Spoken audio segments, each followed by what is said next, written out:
Yo, what's up, guys? It's Chonzo. Welcome to my pre-made objective support build. I'm going to give you guys a quick rundown of the build and the thought process behind it. And then after that, there's going to be a video displaying a match where I'm running this build and how to use it effectively. Just basically a video example of how you should be playing this build. So, quick rundown. The idea with this build is that you're playing in a pre-made and you're not a fighter, okay? Like if you're in a pre-made, you should have some people that are fighters and they're going to be taking care of, distracting the raider, holding them down. The role that you fulfill with this build is purely objective support. Okay, now what I mean by that is you're going to be finding Dragon Balls and finding the keys, more importantly, or both, depending on what radar you find, okay? So to start out, the first thing you'll want to do is find a radar, and I'll show you why. So for passives, to start out, we have exploration enthusiast skills. This is a core part of the build, absolutely mandatory to run with this.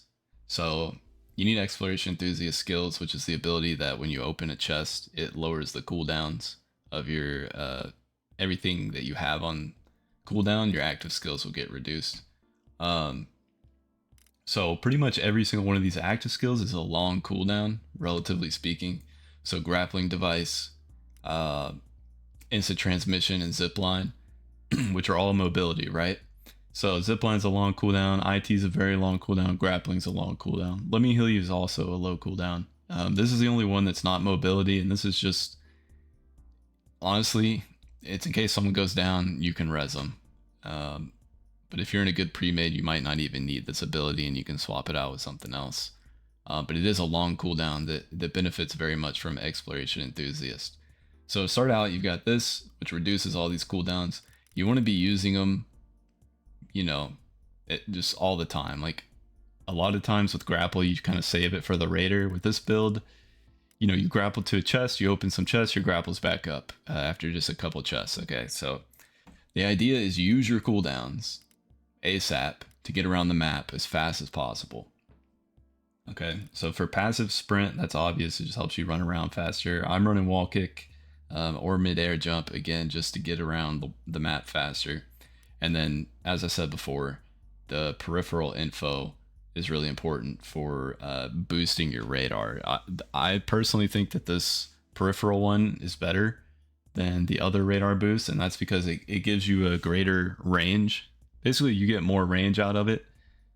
Is the little icons on the radar are pretty easy to see, so this one's better than the other radar boost. I'm about to show the clip of the match, but before it starts, I want you guys to think while you're watching it about if I'd swapped the Let Me Heal You ability out for Change Missile, okay? Change Missile is a strong candidate for this build and could really speed up and make this go even quicker. You'll see in the video I actually didn't get any value out of Let Me Heal You because nobody died. But while you're watching it, just think about what if Change Missile was being run instead to kind of get an idea in your head of how good that could be. Alright, I got a good spawn to maybe find a radar. Let's see if we can do it. Again, the idea with this build is maximum value from Exploration Enthusiasts. Very high mobility. So like grapple, I'm just gonna use it. Because it'll be back up soon.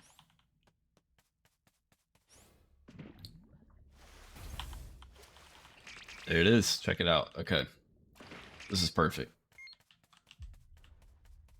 About to show you guys what this build's all about.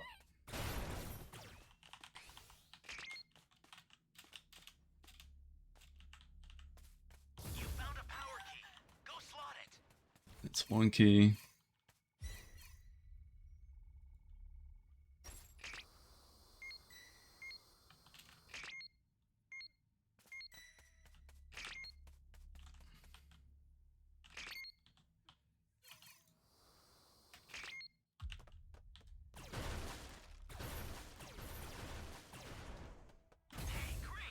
2 keys.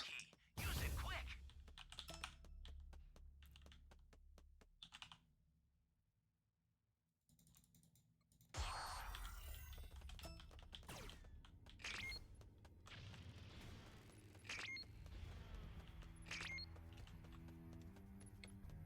3 keys.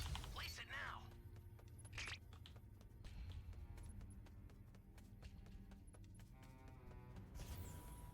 Change the future a skill. It is a skill. I'm not using it, but power to change the future is a Bardock skill. Makes you have like 110 4 keys. Hell no. 110 extra D change or so on level 4. That was freaking intense.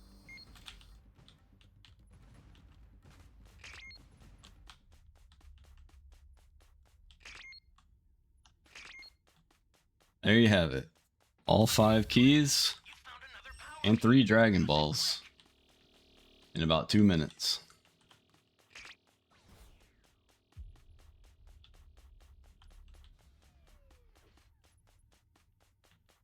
Kind of crazy, right? Some quick closing notes on this build. The video's about to end.